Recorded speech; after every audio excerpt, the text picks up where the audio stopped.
Kia ora team, Noah Willoff here, host of the Beyond the Surface podcast. Thanks so much for tuning into today's episode. Before you get into this juicy conversation, please make sure you go check out our official sponsor of the podcast, Moana Road.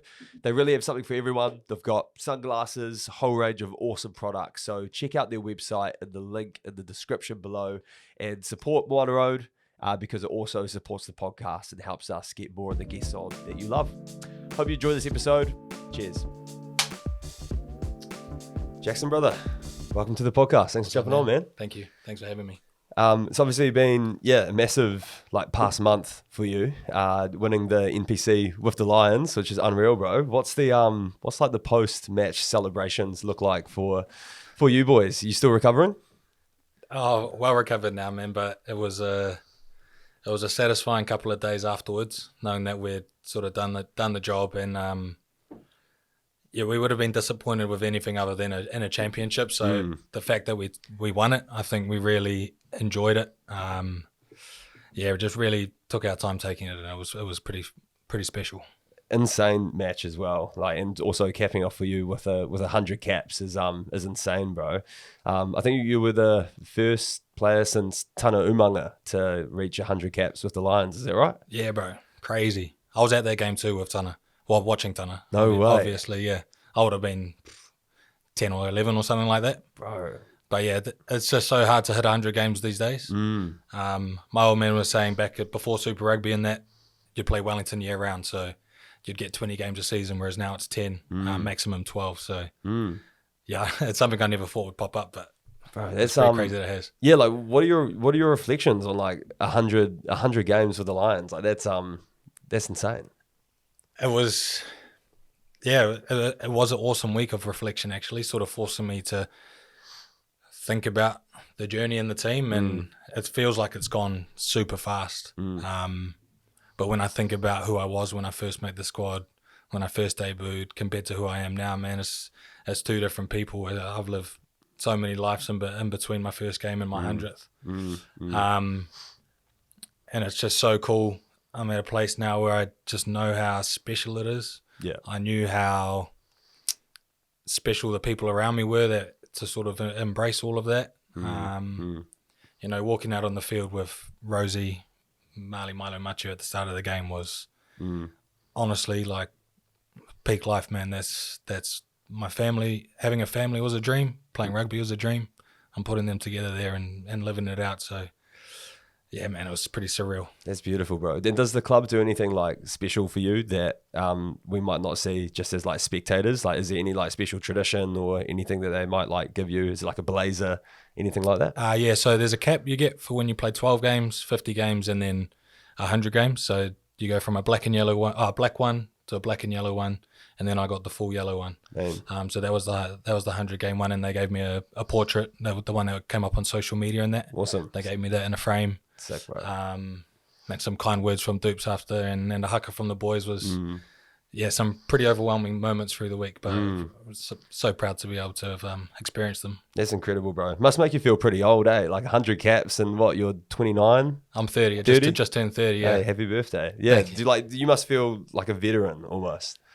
Well, yeah, I know that I am because I've just been around for so long, but mentally I don't, man. We talk about it as old fellas all the time, likes of Matty P, Brad Shields, Jimmy Proc, James O'Reilly, we're all old, but man, we're just kids at heart. We still feel as excited to be there as when we were 18. But yeah, when you hear some guys born in 2002 and that, you're like, nah, something's going on here. I'm moving on. That is crazy. And so, what are the post-match celebrations look like? Do you sort of follow the lead of the coaches, or they just boys, fucking you deserve it, run loose? After the final? Yeah, after the final. After the final, it's normally pretty, where you're going to go, but it is, we're all going together. Yeah.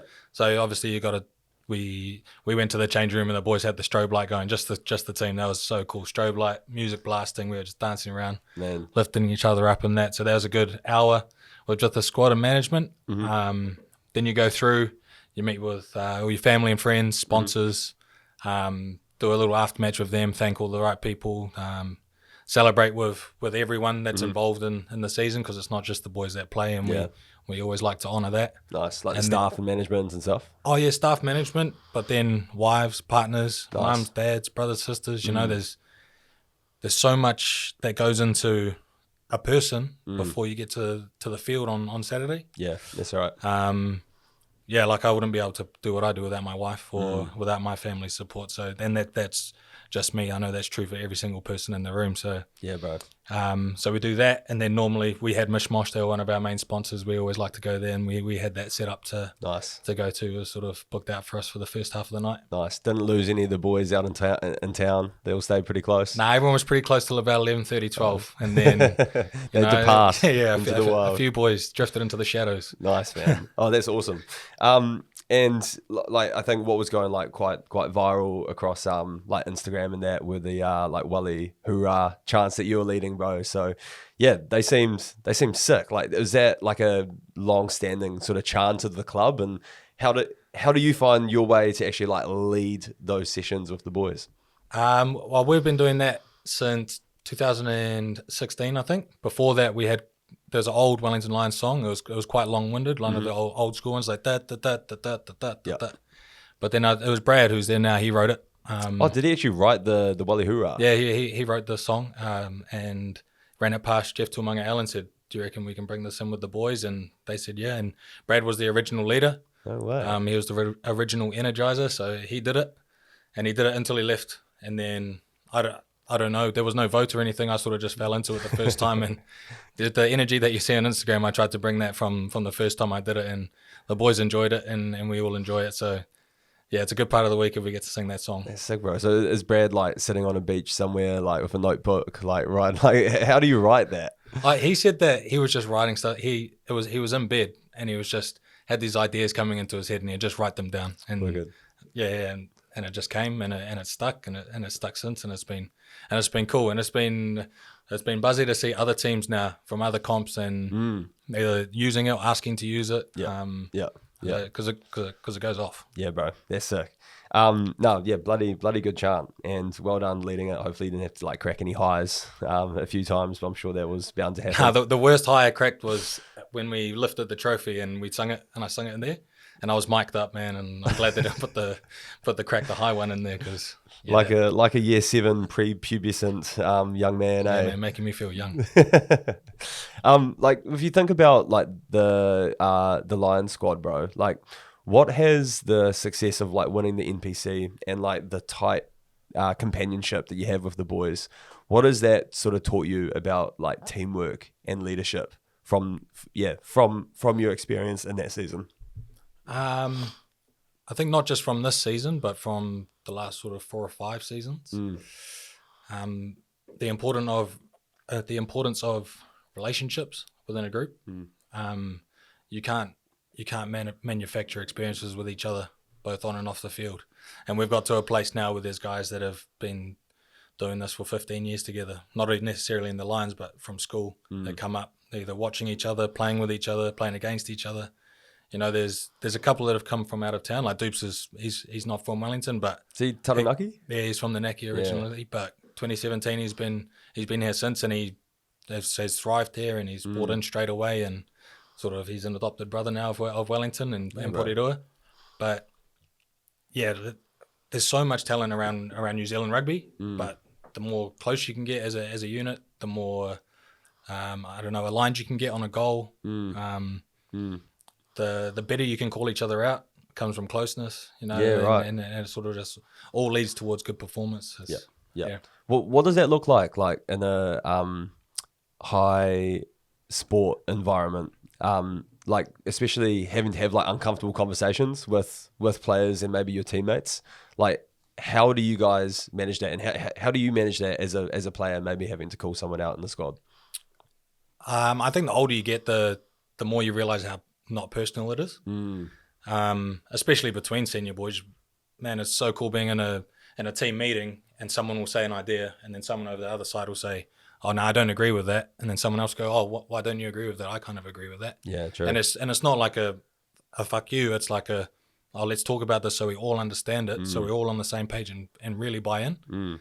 So I think Wellington especially is, like I say, it's a really close group, so that's easy. I actually think it's harder for our coaches to give us hard conversations than it is for player to player to give hard conversations at the moment, because we are really close. Yeah, it's just something that so many like adults in particular are so shit at, like having uncomfortable conversations or like calling someone out, even if you know it's like the right thing to do and it's not coming from a negative place, it's actually constructive. But I feel like so many people kind of fray away from that sort of pressure. 100%, especially if you're not 100% certain in yourself and what you're talking about. Like rugby at the moment, I'm pretty comfortable in what I know and my knowledge and stuff, so I can go and talk easily about it to someone and be like, this is what I think. Yeah. We can talk about it if you want, but like we'll find a solution. Yeah.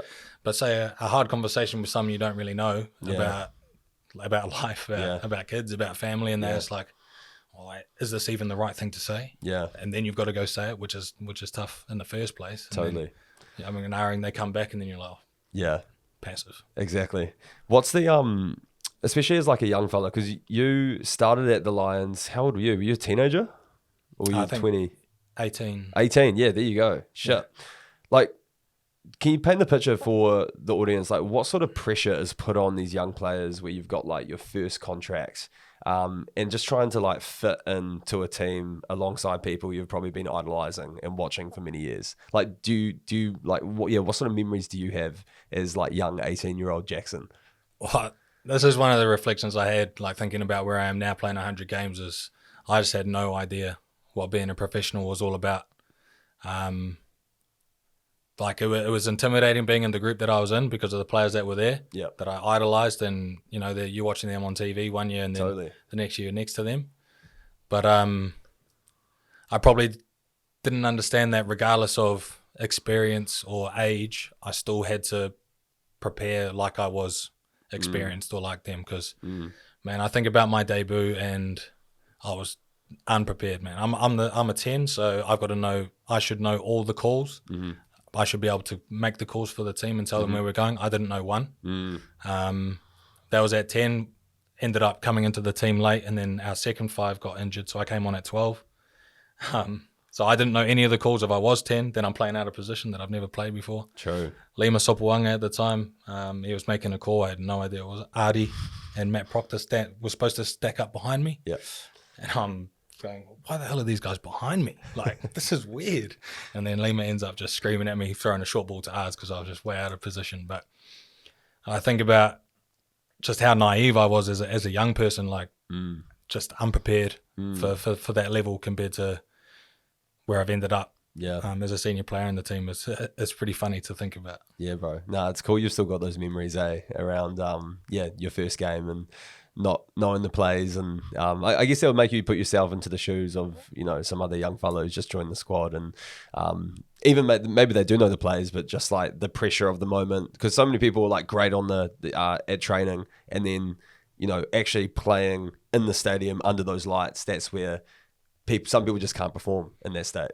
I think the whole mentality around senior versus junior players has changed so much since I was in the team, and probably there are a few punch-ups when I was young, but the stories I've heard from the generation sort of before is like, if you're a young fella and you speak out of turn, you get clocked on the jaw. Damn. Whereas now it's really, as a leadership group, it's respect us because we've earned that, but at the same time, like when we're on the field, we need you to be playing like you're a leader. Like, we need 15 guys not worrying about hierarchy. We're all going out there to win games. So, and that comes through the culture through the week, the culture through pre-season trainings, after games and stuff like that. Yeah.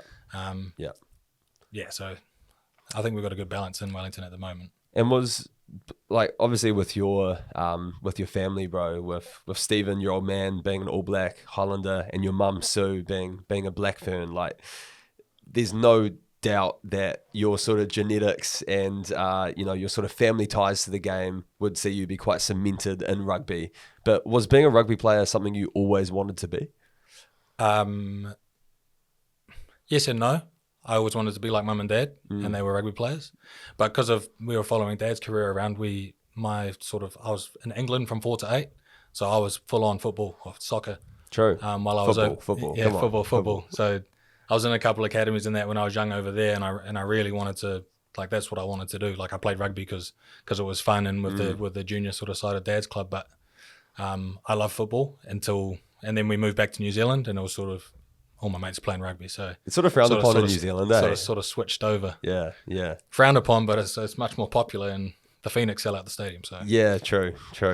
But in terms of getting to rugby, Mum made sure that we did every single sport when we were young. So it was never pressure of you have to play rugby. I'd go to football on a Saturday, play half a game, then she'd take me to rugby, and then on Sunday I'd play rugby league. So I was giving everything a go.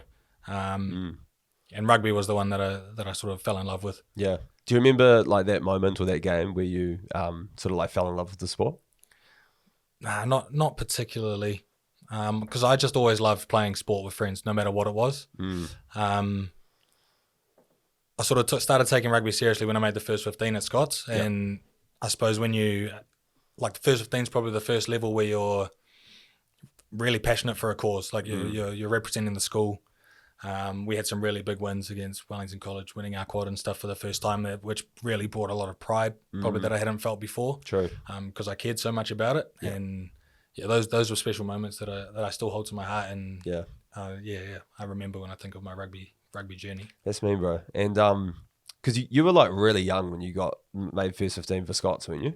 Yeah, I was year 10. Year 10. Yeah, but it's not traditionally a strong rugby school, so. It wasn't that outrageous to make back then. True. You're probably just being humble, but I mean, like when Con was there, like you had a crazy run at Scots, eh?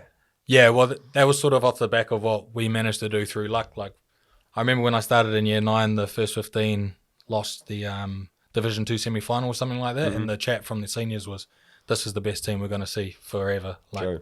Lap it up. This is an awesome result. Yeah. And then we sort of, the year above, 2 years above me, year above me, my year, just from no scholarships or anything, just from luck, sort of started doing well, made Div 1 in that.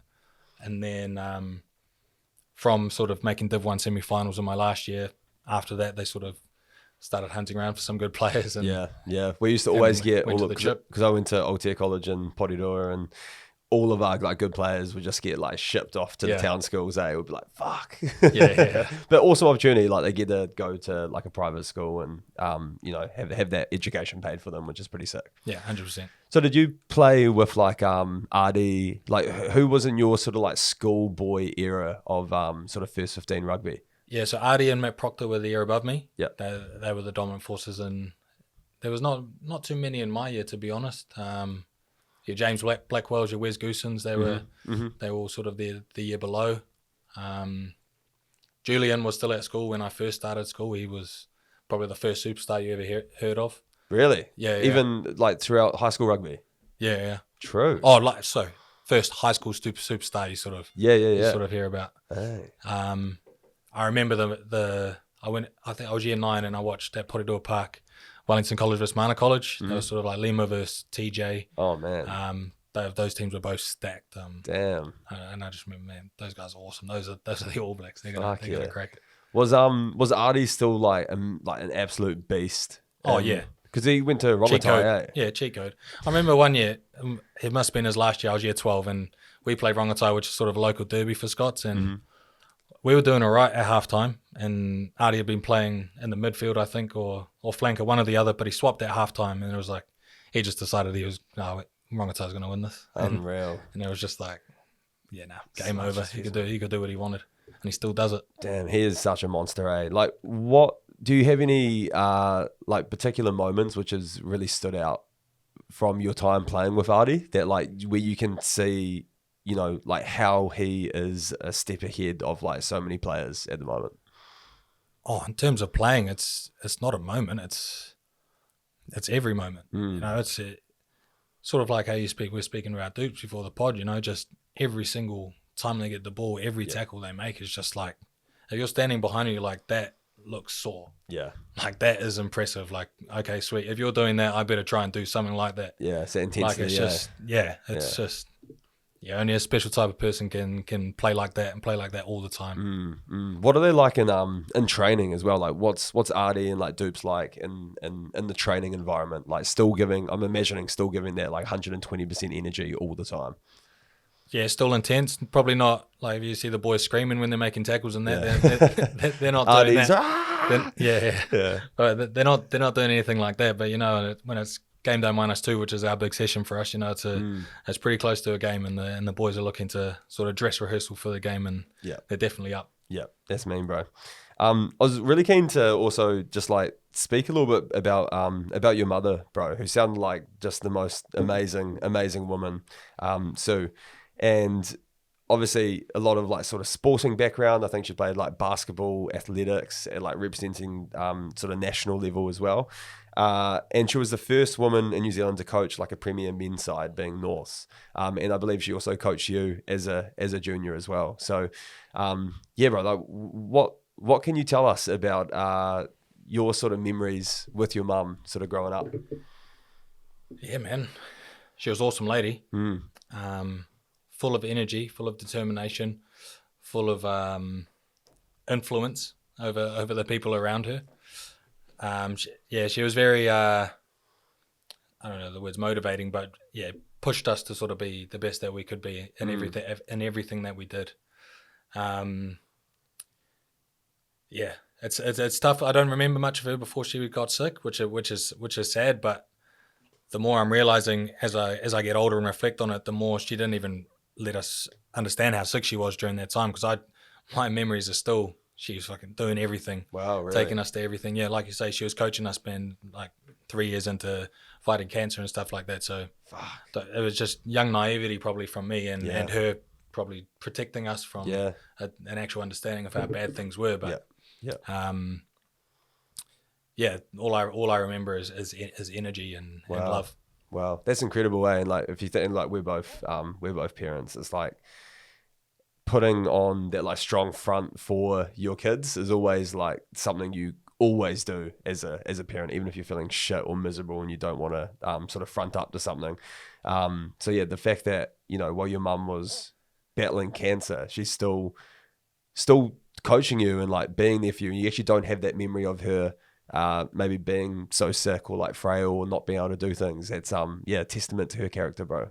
Yeah, because I do remember some side effects she had. Like she had to take heaps of pills all the time. There'd be times where she'd go for a couple of days into outpatient in the hospital, and she couldn't eat certain things in that. But I was always just sort of like, oh, yeah, that's a wee side effect. Like you just do that, and then she just keeps doing what she's doing. Like, But yeah, the further I've got into sort of parenthood and just adulthood as well, thinking about what she actually did for us while she was sick, it's fucking phenomenal, man. I wouldn't have been able to do what she did, and I'm grateful that she fucking pushed for us through the time that she was here. And she wrote like a children's book as well, like a best-selling like children's book. I was looking at some of the illustrations just the other day, and you can like clearly see they're like you, Con, and Georgia, right? Like you got a little bowl cut. Yeah, right. So they were literally us. They were just photos. Yeah. That an artist put into illustration form. So wow. Yeah. So she was always doing stuff like that. She had a wee art business that she used to sell down at, I can't remember what the store was down in Porirua, but have little arts and crafts and stuff. She had a shop down there, and we'd always go to markets and stuff. She'd be selling baking, and she'd just always be busy, bro. And yeah. Sounds like an amazing woman, bro. Like how did you first sort of like, I guess, deal with like the grief of her passing, especially being so young, bro? What sort of toll did that take on you as a young fella? It was huge. It was funny when you send the bullet points and talking about this. I was like, this is going to be a short answer because I didn't deal with it. And I was like, no. What does actually not dealing with it look like? And I remember, sort of for the first year after she passed away, I just whacked on headphones, bro. Listened to music, hoodie up, like barely talked to anyone. A lot of things I would have done differently. So that was the end of year 9 when she passed away. Year 10, I went into boarding school at Scott's. So I didn't deal with it. I didn't talk about it. I shut it all up. I remember thinking that I can't be sad. I can't look sad because I need to make sure Georgia and Connor know that things are going to be okay. If they see me being all good, then they'll think that's okay to be all good in that. So I bottled a lot up, and it didn't come out until 16, 17, 18 onwards. Where I sort of started dealing with it in the wrong ways, but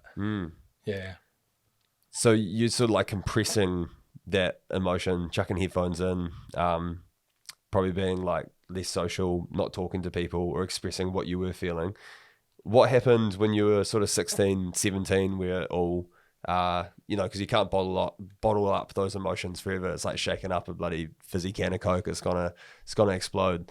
What did that look like for you when you finally started, I guess, expressing some of these emotions that you're holding on for so long? I suppose the step before that, sort of early years of high school afterwards, it would be sort of once or twice a year, something small would happen. Like, I don't know, I get something, indiscretion in the boarding house or something, or an argument with one of the boys, and just out of nowhere, I just have the biggest breakdown, like crying, like hyperventilating, can't do anything. I go back to my room, I call Dad, like, Dad, you got to come pick me up. I can't be here right now. And just, it would all just come out in sort of one day, in one moment, and I'd just be fucked. And then I go home, Dad would just sort of let it all come out. And it would sort of go away, and then I go back to doing it again. And it was sort of like a build up, explode, build up, explode. But I broke it down with through therapy. It became a point where I was suppressing everything so much that I stopped feeling anything. So it was like, it's not that I thought that I was feeling not sad. I thought that I was okay. But I was actually just not feeling. So it was sort of masked by the fact that I played rugby, so I get big adrenaline spikes on the weekend. And then sort of as I got into a drinking age, a drugs age, a gambling age, all that stuff that could give me a little thing, I'd be like, okay, bang, I'm feeling good here, and I'm also feeling all good here because I'm not sad. But I was just feeling nothing, and then feeling the high of whatever I was doing. So some pretty bad cycles and understandings of thinking this was cool. When really, if things were quiet, like it wasn't good. Who got you onto therapy, bro? Was that something you put on yourself, or? Nah, so that was something me and my wife did proactively before anything had sort of done anything wrong, or had anything go wrong, because we got pregnant really early into our relationship. We're working through all of that, and we just wanted to keep building sort of on our communication, and sort of, I don't know, being able to learn how to be people and parents and partners, because we sort of had to grow up really fast together. And then some stuff happened, obviously, during the time of seeing our therapist, that she's been able to really help me work through, which has been cool. That's awesome, bro. So you didn't go through therapy like sort of 16, 17 though? No. This I would have been 23 by the time I got to any sort of real understanding. Damn, bro. It's it's amazing that you've been able to sort of bounce back in that way, and I think it's just so natural. It's like, you chase those highs when you're feeling shit, and even if they're not the best thing for you, if you're in a bad sort of mental space, that's sort of where it takes you. How would you say those sort of experiences, bro, have like shaped you to be the man that you are today? It's brought a lot of self-awareness and a lot of understanding around what happiness is. What's important. I thought that stuff that was making me happy was so important. Drinking and going to town, like that's the time when I'm happiest, man. But like it just wasn't compared to how I feel now when I look at my house and I've got my wife and 3 kids, and I've played 100 games for my club, and I'm living down the road from my dad. There's like, that's what life is all about. That is when I can not necessarily have a massive high, but I can just sit back and be a little bit content with what's going on. Like, if anything, whatever happens right now, it's just like, this is cool. Like, my daughter and son, they're scrapping, but they're happy. My baby's starting to smile, so he's happy. And we're all close to each other. That's sort of what I learned. What's important. Well, that's beautiful, bro. It's so true, and I think especially being a parent, being like a young dad, it definitely puts that into perspective. Were you always keen to have a family? Yeah, bro. Always. Not so soon, but when I met Rosie, we both wanted 7 kids each. Wait, not 14? Nah, not 14, and not 8 like we got. It's just 7 would be nice. 7. Since we've had 1, it's come down to about 4. Nice. So 1 more maybe. Definitely 1 more, maybe 2. Epic, right? Depending on if it's a girl or not. But yeah, no, I always wanted to be a dad. Young people I've always enjoyed working with all through my life. And I had obviously Bo and Eva, my youngest brothers and sisters, and they were babies when I was a teenager, and always loved them having them around. So yeah, I always wanted to be a dad. That's awesome, bro. Nah, the dad life chose us. That's for sure. Yeah. How old were you when you had Kyla? Bro, I was 16 when I had Kyla. Oh yeah. Yeah, so I was young. I was a baby, like a genuine baby. I look back at photos now, and it's like a 12-year-old holding a newborn. Bro, you think of 16-year-olds now you see on the Dude, street, you feel like, seriously.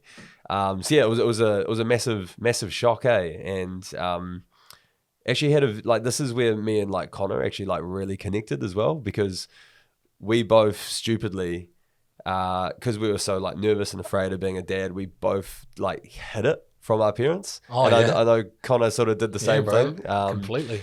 So yeah, I didn't tell my parents until Kyla was probably about 3 months old. So I was sort of like going to go visit her after school and buying my first car so I could like see her without my parents being like, "Why are you getting home at 7 o'clock at night? If you're catching the bus." And yeah, snuck out of my home at like on a Sunday night and went to one hospital to like see my daughter when she was born for the first time, and then like went to school the next day and didn't say a word to anyone. That was insane. But I know, yeah, Connor had a very sort of How was similar... that for you internally? Because I always wonder this for Connor, because I was fucking pissed when he didn't tell me about the twins until after they were born, bro. I was like, bro, how have you done this by yourself? So, it must be tough, man. Yeah, I've got this letter that I wrote because my idea was I was going to write up this letter to my parents, like drop it off to both of their letter boxes, and then just like stay at my mate's place. Turn your phone off. Yeah, turn my phone off, just disappear. And I've still got that letter, and it's like the most depressing / like almost hilarious like letter. So yeah, I think at the time, mate, I was just feeling like lots of shame because of like the stereotype of what a teen dad was, but also at the same time, I think just like a part of me wasn't sure I was ready to commit. And therefore I was like trying to make this thing like not a reality. Yeah, one foot out the door type. Exactly. Yeah. Even though I knew I was gonna be in Kyla's life, and obviously I was, but yeah, it was like a part of my like 16-year-old psyche was like, once I accept this, my world is gonna change forever. And I don't know if it was gonna change for all the right reasons. Yeah. But absolutely that narrative is so not true. Like I'm gutted. I didn't tell my parents. Exactly. Yeah. How did Connor tell you, bro? Was that when the twins were born? Or? Yeah, the twins were born. It was it's such a similar story. Yeah, so they were about half a year after my firstborn was born. Yeah. And it was coming up to the first Father's Day, and we were just chilling at my house, and I was just sort of saying, man, I can't believe that this Father's Day, like this is my first Father's Day. I never thought I'd be here this soon. And he was like, yeah, bro, it's cool. I'm the same. And I was like, what do you mean? And I instantly thought, I was like, oh, he's got a girl pregnant. Yeah. He was like, yeah, they're born. And I was like, they?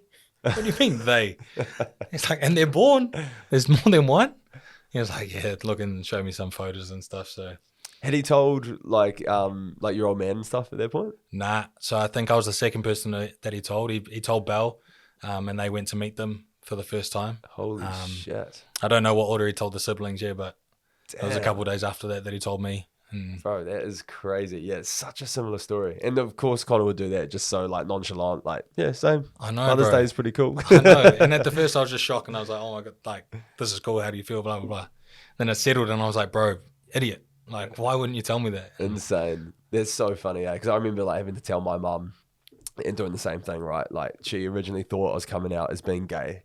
Because I was like, Mum, I need to tell you something. Like, I need to get something off my chest. And she was like, do you like boys? I was like, nah. The opposite. But yeah, she had the same sort of emotion. Like, oh my, she was the first person to say congratulations. And then she was like, what do you mean? Your daughter's not, like, she's here. Like, when's she being born? She like couldn't register that in her mind. I was like, no, she's been here for a while. And then it was like a bit of, why didn't you tell me? Obviously. Yeah. And a bit of hurt. And like, I wish I could take that away. But man, it is what it is. Young people are dumb, man, and all. You're just dumb, so you're not. 100%. And even then, you're still dumb. You're still pretty dumb. Yeah. Nah, it's cool. And yeah, I remember like when Connor like it was all out in the open and stuff, and yeah, we went and just like caught up for a beer, and I feel like that's where like our relationship really got like a lot closer? Because I've never, like, none of my boys have kids, really. I've been on this like sort of dad journey, like sort of by myself, not having that many people to relate to, and then suddenly there was someone that was also my age with kids, but also like followed the same footsteps, had the same feelings around being a father as I did. Would have been cool to find each other. Yeah. I'm glad Connor had that sort of someone that he felt he could talk to and that would be understood. Yeah, bro, 100%. And like, what does it mean for you, bro, to be a dad to your 3 kids? Oh, that's everything. That's my purpose in life now. Everything else is secondary. I just look at them and I just want them to be happy. I want them to be confident. I want them to feel loved. I want them to, I don't know, just feel like they can do whatever they want to do. It's so much fun being a dad. It's so hard, but it's so much fun. It's just a different kind of happiness. I'm sure you understand that. 100%, bro. I love how you're keeping the family tradition strong with the old like Garden-Bachop haircut. With the bowl cuts, yeah. Who started that? Like, where did that come from? Oh, I don't know if it was before us, but my mum used to just cut our hair horrifically, bowl on the head type. Yeah, so some of our young photos we look back and it's cool to have now because it's funny, but you know, I feel bad for us.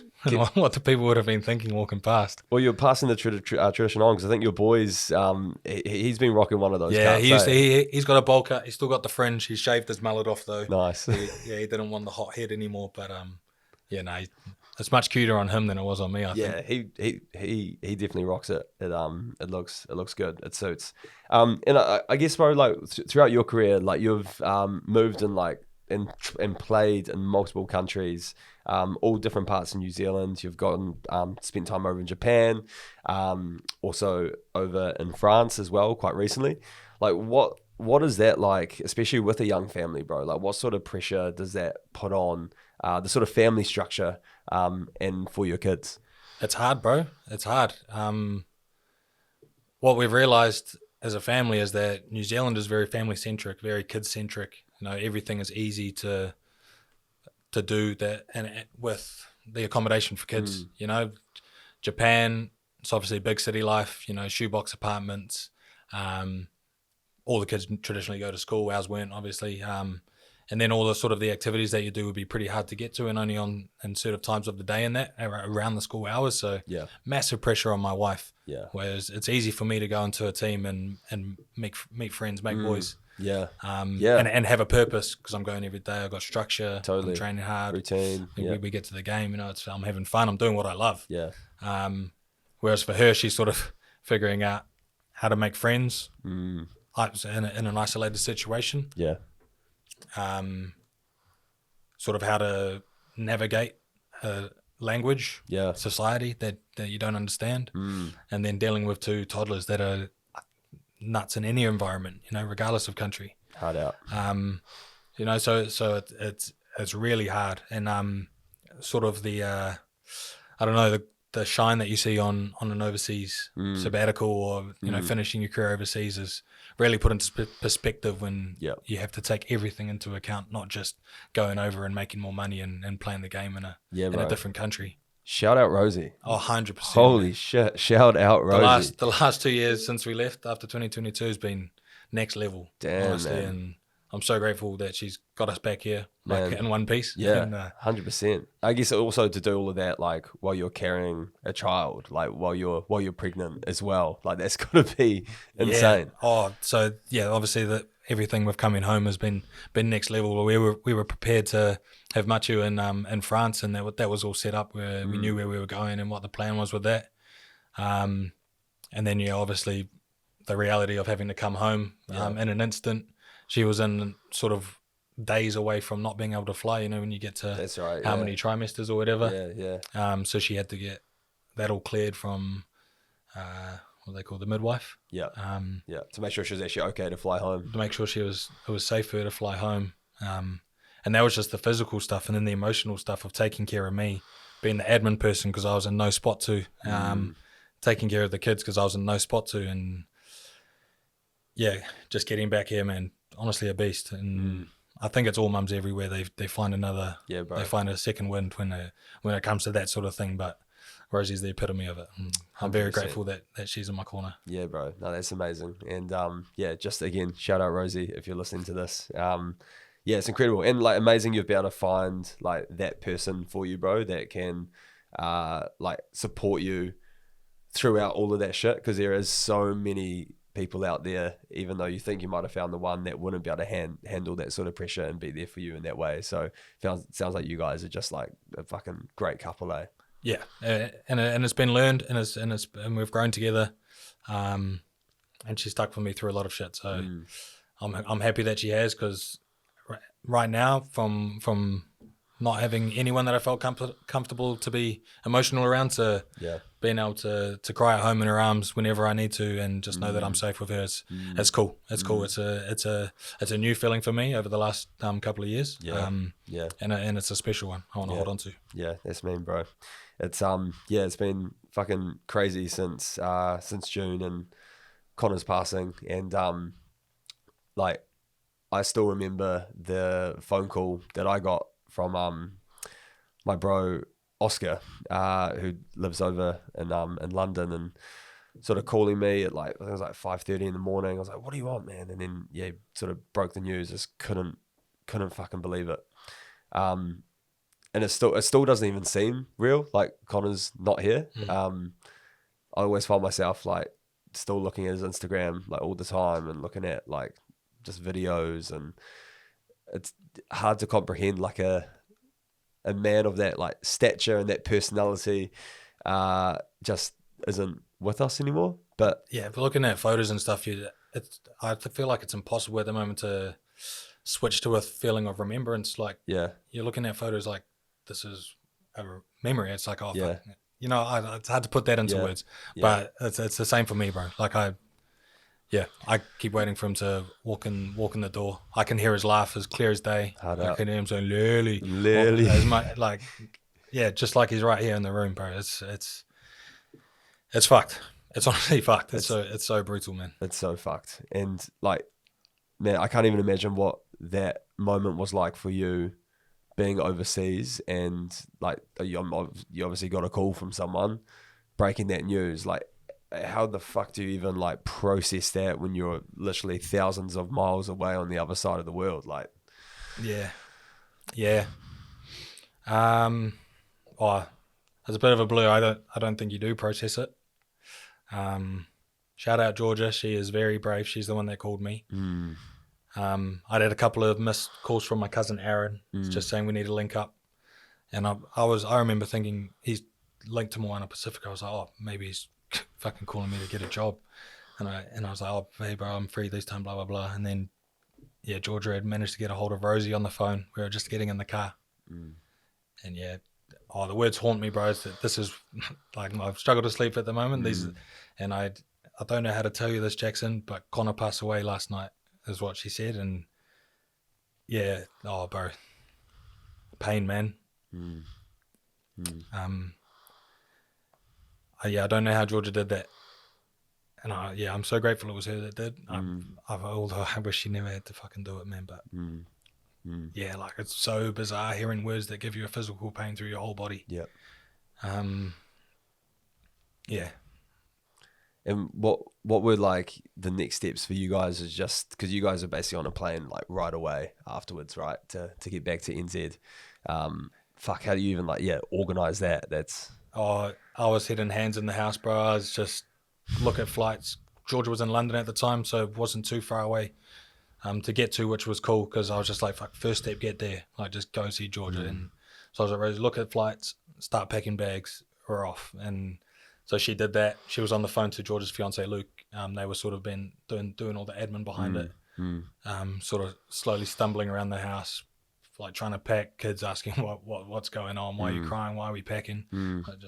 Please just watch a movie for a minute. We'll explain in the car. And then one of the boys from my team just texted him, didn't tell him what was going on. I was like, bro, can you just please, we need a ride to Bordeaux, which is about a couple of hours away. He's like, sweet as.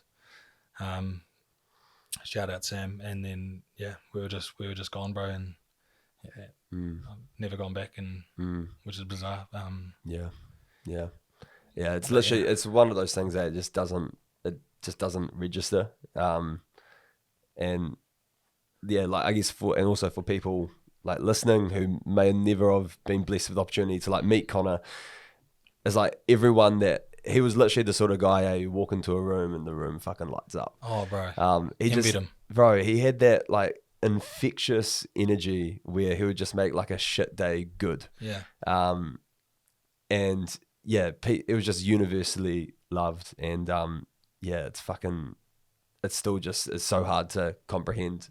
He's not around anymore. He was a light that shouldn't have gone out. I always envied his ability to do that in a room. It reminded me of how I feel after you've had 6 beers, you know, and you turn up somewhere and you're like, I'm ready to go. Like, let's pump everyone up. And he'd do that at 8 a.m. on a Monday. Man. Like, just in any room, bro. So, yeah, he's a fucking special kid, bro. He shouldn't be gone. Nah. And, like, how are you doing, bro? Like, with fucking dealing with that grief? Like, it's got to be... again, kind of don't even have the words to muster it, but like, yeah, how have you dealt with Connor's passing, bro? And like, what is your like past sort of 6 months look like? What has that taught you? It's a spectrum. It's always there. Nothing's ever 100% good. One thing I learned from unpacking how I dealt with mum is just however you feel is cool. It's just however you feel is exactly how you should feel. And everyone won't be feeling the same, and that's cool. And you just let it flow and you let it come out. And yeah, the best thing has been coming home and being around a village that is all in the same boat, going together. Unfortunately, Toby, Tilly, and Mia have all gone through, had a similar life to us and losing their dad. So, you know, we've had a fair bit of practice, unfortunately, in dealing with this shit. And I think we all understand that we're not perfect at it, but we encourage each other to be open with it. But yeah, it's funny, man. Like the times where it would just hit me, like a country roads would come on in the car and I'm just bawling out. You know, you come from a fun day of work, being with the boys and that, and you're just on your way home in the quiet, all of a sudden you're like, that I shouldn't have been able to do that. Like, this is bullshit. Why should I be here? My 100th game was a real interesting one because, you know, a narrative all week was, oh, you know, Connor brought you home for this, blah, blah, blah. It's like, well, fuck, I wish he didn't. Yeah. Like, I bet he would rather me not play another game for the Lions ever again, still be here, you know? Yeah. So it's like sort of balancing being able to be happy with things and proud of things, but also feeling a bit guilty that I am. Yeah, it's funny, bro. I'm still figuring it out. But I'm comfortable with the crew that I've got around me, my family, my close friends. Yeah. There's enough people there that I feel safe with to not be all right. Yeah. That I know we'll be okay. Yeah. No, you got a beautiful family, man, and yeah, just again, shout out to like Toby and his side of the whānau as well, for what they've gone through. And I think particularly for Tobes, like I've just seen like a massive, like he really had to step up and become like, it was already a man, he was already the man, but now he is like a man after what has happened, and now he's had to deal with that situation. So yeah, you've got a beautiful family, bro, so just glad there's the right sort of layers of support for you guys. Do you like feel Connor like around you? Is there moments on the field or just like you feel his presence and energy there? Not all the time, but definitely. There was one game this year, Tasman, we lost the Ranfurly Shield Challenge, but that was the game where he debuted for Wellington. And we played together that day. And I just remember after the game we'd lost, and I can't remember feeling as at peace after a game ever. And I was just looking around and I was like, this is a sunny day. Last time I was here, you know, it was on Connor's debut. Like, I'm just grateful to be here. I could just feel this weird sense of happiness, man. And all the boys were so gutted that we lost. And I was gutted that we lost as a competitor, but I had this just weird sense of, I don't know, contentness of where I was and what I was able to be doing at the time. You know, when I walked out with the family at the start of that 100th game, you know, like looked up and could definitely feel him and mum there with me. Like, yeah, bro. It's unfortunately, he's with me there all the time. Yeah. And like, I guess throughout that, man, like what beautiful, although a short life lived, like he lived a life like beyond his years, right? And some of those memories that you get to cherish with him, in particular, like how many other brothers have won like the NPC title together, and like there's some like fucking bro, I love that photo of you two where he's like pouring the bro, and he's got like his tongue out. You got your tongue out. In hindsight now, when you look at it, that's one of the I'm obviously biased because it's me and the bro, but one of the greatest shots in New Zealand rugby history, man. Like 100%. And I'm so grateful that stuff happened. I'm really grateful that my last year with him in 2022 playing, I was sort of old enough and mature enough to sort of understand what was happening was unreal. Every away game we can text your manager and ask for a roomie. I would always ask for him. I was just like, man, I just want to appreciate this time, like living a dream with my little brother right now. Yeah, you know, running out, always try and be near him. You know, even when we were playing against each other, Hurricanes versus Highlanders. Before the game, we're like, bro, let's meet on halfway. Let's have a hug. Like, let's make sure we're against each other now, but this is what we always wanted to do. Like, let's just take it in for what it is at the moment, regardless of bro, wanting to compete and get a result. You know, it's just hard out. So many people want to do this, and we get to. Yeah.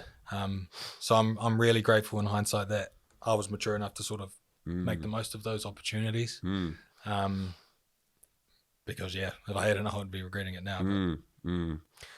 What does that look like when you guys were like competing against each other with the Canes versus the Landers? Are you boys like, you guys like sort of texting beforehand, like, but it's like trash talking? Yeah. All in good spirit, like trying to get a little hiss on him. Yeah, just talking shit. Yeah. Especially there was one, they put a high ball up and I took it and I landed it and he got me and landed on top and he's like, yeah. You know, he's like, but you know how he is. He just laughs when he's playing the 100%. Game. He's not a dick in the way he talks shit. Like, yeah. 100%. I was marking up on him one time and he's going, mismatch, which it probably was. He'd skin me if they got the ball. It's fucking quick, eh? Oh, yeah, rapid. Oh, that's so funny. Yeah, I remember because he was my second. It was episode number 2. I got Con on and I was like, fuck, how the fuck do you run a podcast? Like, I need to get one of the boys on that I can just stumble my way through an interview. Yeah. And he just like, but he made the like, and I was like sort of still sketching out, like real nervous, and it was just so comfortable, calm, cool, collected. And I think throughout there, bro, like actually it really made me, especially from Connor's passing, like made me understand just like how important and valuable, like just recording these conversations with people like yourself is. Honestly. And like it's a time capsule, right? And now we've got that like hour-long footage with Con speaking about Brendan Harlow, his beautiful twin daughters. It just made me think that like this isn't like just a hobby. This is actually really important mahi, and then particularly with asking him what is the meaning of life, and that beautiful segment where he talks about peace, love, and positivity. Just put things into perspective for me. You know what I mean? Oh, I'm so grateful that you got that. I messaged you that, and I honestly, in all honesty, I haven't listened to the whole thing. I didn't listen to it while he was alive, and I tried to afterwards. And there's a part maybe 10, 15 minutes in when you ask him what it's like playing with me, and he's just like mean, and only the way that Connor can say like, bro, honestly mean, and honestly, I can't get past it yet, but I know in time I will, and I know. Yeah.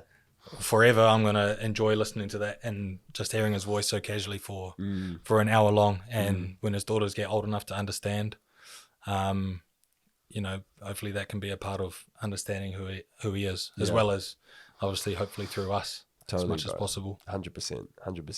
Hopefully we didn't say any like too much incriminating shit on the episode. I think we're safe. It should be good for young ears. Yeah, I don't know. Should be alright. Some of those Highlanders clips that they played at the Tangi, and that was so funny, man.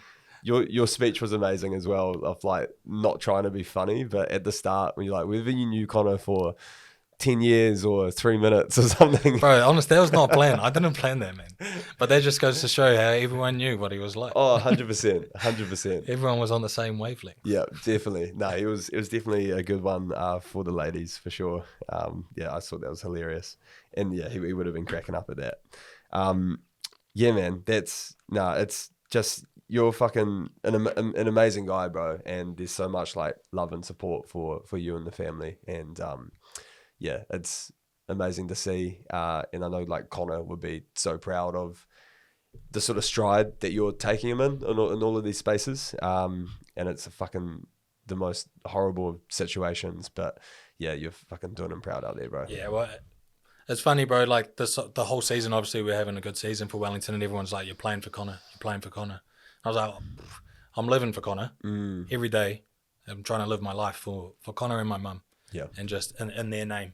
And rugby's a big part of my life, so I'm gonna do it there too. But you know, that's a small part of my life, and you know, peace, love, and positivity, as well as family. You know, try to carry that through. And you got a tattoo of Connor on your arm, eh? Isn't it like a tattoo within a tattoo? Yeah, you got his tattoos on there as well. Yeah, so the bro Julian, it's Sinatra's in town. He's done all my work. He did a big portion of Connor's arms. Did mum on Connor's arm too. Awesome. And now we did me with his tattoos on Connor's arm. So yeah, that was a bit of inception. Wait, you special. Did what tattoos? Say that again. So Julian, the bro, he did Connor's 3 birds. So he did those birds. Yeah, right. on Connor's arm. On Connor's arm, and then he's doing it on a portrait of Connor on your arm. Yeah, bro. Wow. Oh, that's beautiful. So yeah, he was tripping out of that. He's the man. Him and Connor had plans to do a big parimata sort of childhood piece. That they never got bloody sketches for, unfortunately. Damn, but that would have been cool. But yeah. That would have been sick. Connor was excited for that. So what's on the cards for you next, bro? Just signed with Moana Pasifika as well. Bro. What's on the cards? So we're off to Thailand on Monday for my sister's wedding, which is going to be unreal. Nice to have a happy moment with the family. And then I'm to Auckland straight after that, and we're into pre-season for Moana. So it's going to be cool. It's going to be a new adventure, new experience, and I'm looking forward to it, bro. You guys don't get much of an off season, eh? It's just like straight into it. Yeah, straight in. So we get. Yeah, normally you'd get a month after Super Rugby finishes and a month after NPC finishes, and then a couple of weeks over Christmas. So it ends up being decent over the year, but when you got to stay ready, sort of, it's not too much of a break. And how did that deal come about? Was there was a phone call with your agent working with them? How did that rise? It was sort of in backroom chats for a while.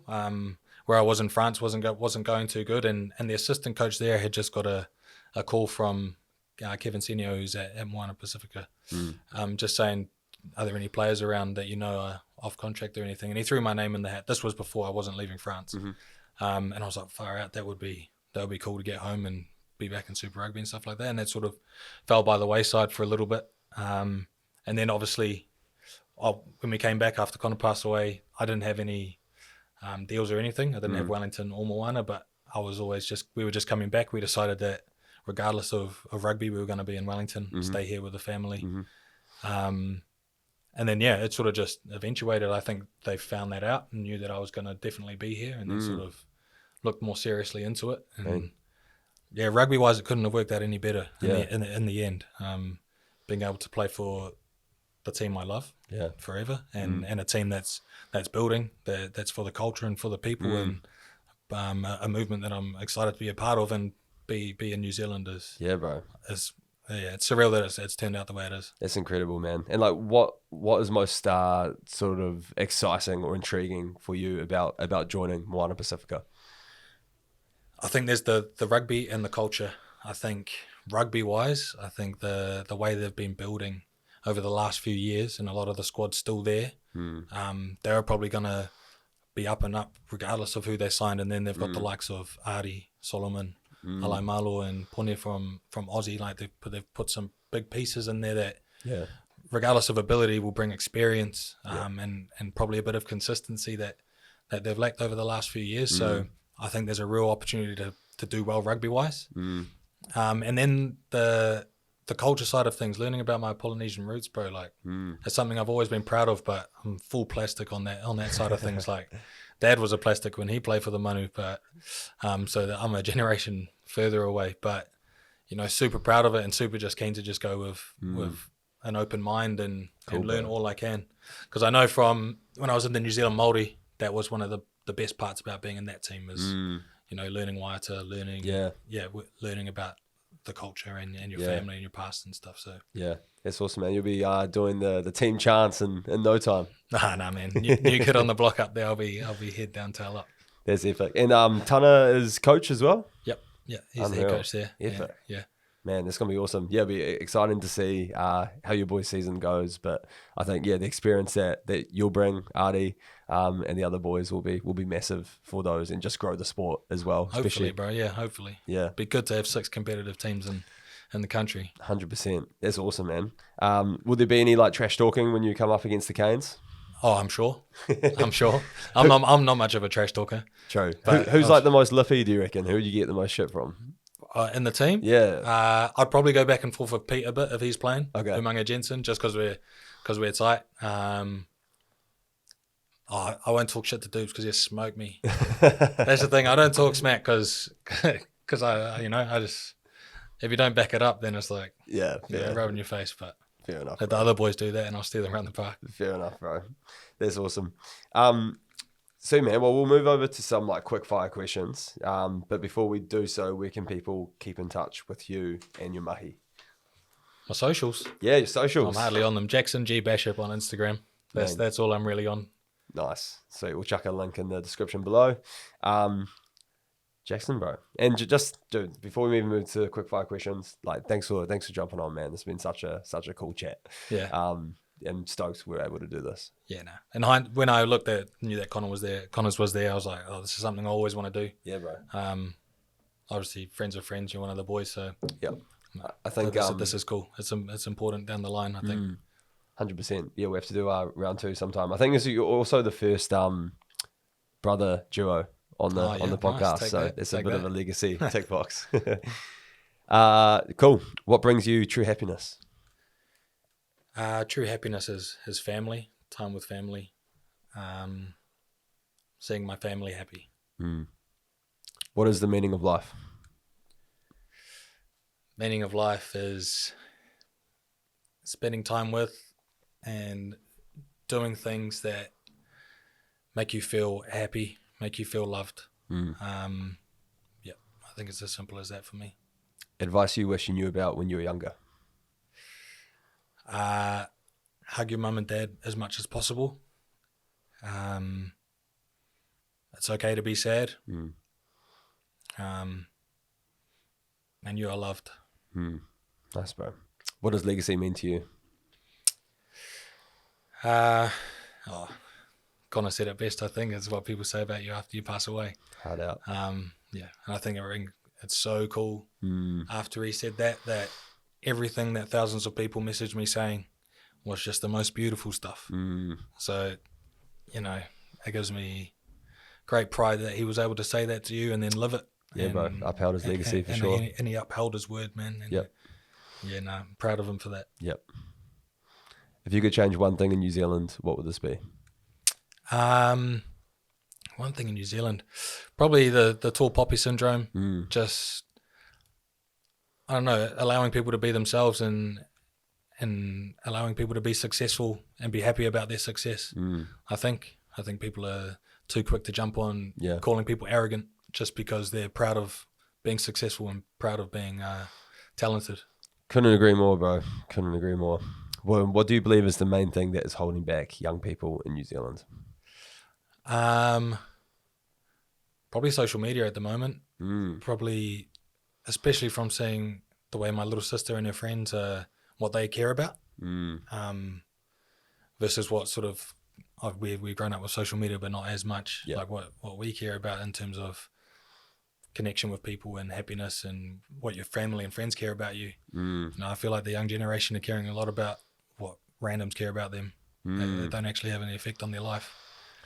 So true, bro. Fuck, it's pretty scary. Too many young people just to invest into Roblox. Now we sound like the boomers. They were saying that to us. I don't even know what Roblox is, man. I'm 30 now, man. Crack up. Sweet, bro. No, it's been a real honor having this yarn with you, bro. And we've already said the quote a few times throughout the episode, and this is from CGB. It's very simple: peace, love, and positivity. That's it. Cheers, brother. I appreciate you, bro. Thank you.